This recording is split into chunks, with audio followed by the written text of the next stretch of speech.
It's fascinating how many things they got wrong. It was fascinating.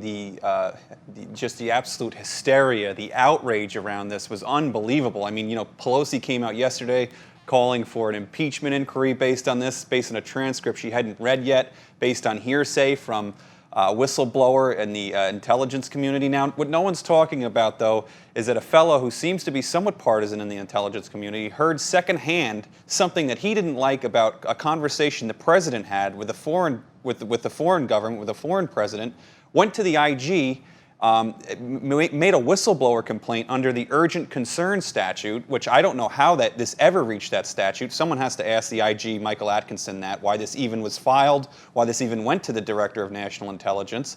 But I mean, this guy found it troubling. Now we had to release this transcript. This does irreparable harm to foreign policy moving forward. I don't care if you're a Democrat or a Republican. You can't have a conversation with a foreign leader. Has this ever happened before? I don't think anyone's talking about the damage it's done to America as a whole, just because these people or these partisans or Democrats or the media don't like Donald Trump. This hurts Americans, but whether it's this president, the next president, or any president in the future. No one seems to be talking about that. Right, because no foreign leader can have confidence that what he or she says to the president of the United States is going to stay confidential. They're now going to worry that this could be released if partisans who don't like the president want to make it released for their own political agenda. Yeah, I mean, it's a good point that you're making here. There's also some fake news that we need to correct here. This has been fake news that has been coming out of MSNBC and CNN all day.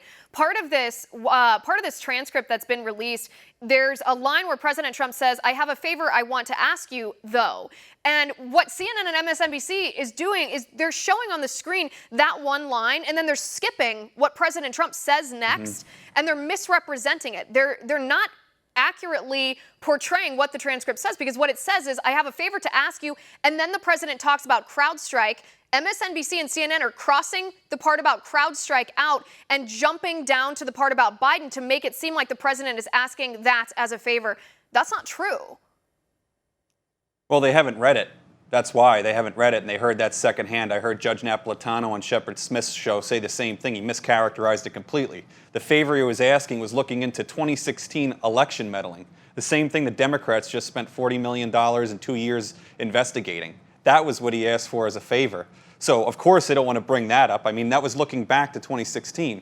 The only other thing he brought up was a mention of Biden, Biden and possible corruption, with his son sitting on the board of a Ukrainian company, perhaps as an insurance policy. We don't know. It's something we should look into. And again, this comes back to, do the American people deserve to know if their former vice president engaged in any sort of corruption in the Ukraine? Do Americans deserve to know that, particularly when he's running for president? I think it all comes back to that. I don't think Democrats want to talk about it. I think they're going to use this impeachment inquiry to gloss that over. I think they're going to use this impeachment inquiry to not look into how this became a whistleblower complaint to begin with. This doesn't reach any of the statutes of urgent concern, not a single one.